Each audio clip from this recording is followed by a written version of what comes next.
there's more to personal training than telling your client 1, 2, 3. So our fitness expert, Heather Binns, is here to tell us what it takes to be a successful personal trainer.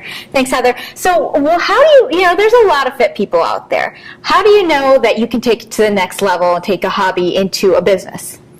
Well, you have to have a love for it, a passion for it. If you don't love what you're doing and you don't have a passion for it, it's not going to work. So number one, that's the key. You just got to love it. So let's say you love working out, but how do you know that you can teach others to do it? I would say if you feel that you naturally have that personality and that gift, and people naturally gravitate towards you when you're working out. That's one thing that happened to me. I'd be working out and people started coming up and asking me, can you show me how to do this? Can you show me how to do that? And it was like, little light bulb went on. And that's one of the things. If you feel that you don't have the issue of being in front of people and guiding them and having them trust you with their body, then you can go. So as far as like starting to get clients, was it just all word of mouth, people coming up to you, or how do you find the right clients? Well, it would be great if people just started coming up and saying, can you train me? I need to give you money. I need to give you money. It doesn't happen that way. Basically, you have to first create your niche and figure out who do you want to work with, what kind of clientele, and then what is your philosophy? Because there's a ton of trainers out there, so you have to set yourself apart. And then once you figure that out, you have to actually go out and seek them. Well, and are there clients that you turn down because they don't fit what you need? Definitely. You Definitely. turn down clients? I'm not the best trainer for every single person. Well, and especially there's so many fads out there. So do you have people coming to you for a certain fad, and do you feel like the need to fit that niche? Yes, sometimes I have individuals that come to me and they want to do Pilates or yoga, and that's something I don't specialize in.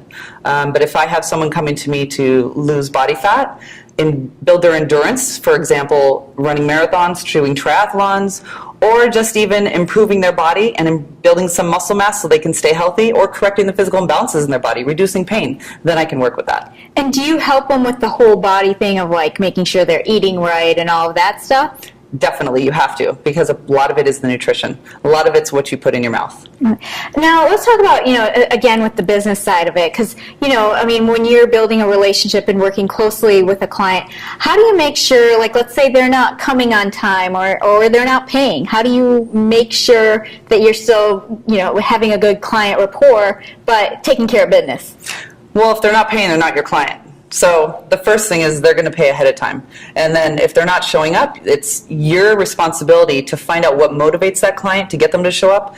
But at some point, it is on them to show up. So it's finding that fine line. But the key of being a positive personal trainer, one that's successful in getting your clients to show up, is motivating them properly and making sure they're enjoying the workout and it's fun and that there's something they want to do.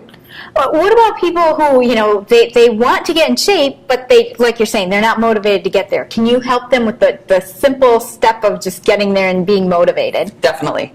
I mean, the hardest part for some of the people is just walking in and seeing you for that very first time. They're nervous. You're about to do a fitness assessment, and you're going to be learning about them and their body. And so the key is making them feel so comfortable and then making it sound exciting and that you're really going to help change their life, improve their health. And then before you know it, they actually find themselves wanting to. And you almost sell them on the idea of being healthy and happy and fit. And the other thing I wonder about something like this, because people are like, oh no, I don't need to pay you. You can just show me how to do some push-ups. It's okay, just show me how to do it. Like the doctors who are like, I've got an elbow. How do you know how much to value yourself? Well, I don't mind dropping a few tips here and there because, to be honest, you have to intrigue them and they have to feel that you have the knowledge and the expertise of what they're going to do based on their goal. So give them a little bit of information, but then put it into a tease and then have them come meet you and actually set up an appointment, because in that appointment is where you'll take it to the next step. Do you feel like you have to do a lot of things like social media or, like to keep putting yourself out there? Yes, nowadays, especially because social media is so important. And the key is never stop promoting yourself and never stop marketing and advertising. Even if you have a full book of clients, you never know. Anything can happen. Always keep promoting. And have you ever run into clients who, you've worked with for a long time, but then they do stop paying you, but they're like, I'm good for it. I mean, those are the hard ones, right? Yes, I actually have had that happen a couple times, and you build a trust relationship, and you do have clients that you've seen for years, and there is that trust and respect there. And then sometimes you have to bring them back to reality if they're going a little too long. I have had that happen a couple times, and then I just learned my lesson. And that's when I decided to just make sure it's always the same policy, no matter how long you've been training with me. And sometimes you just got to be the tough guy, right? Yep, exactly. Because, you know, it is a business, so you have to treat it like that. So if it's something you love, you know you have to take care of business too. So that's what it takes to be a successful personal trainer. Thanks, Heather, for doing that. You're welcome. It's my pleasure.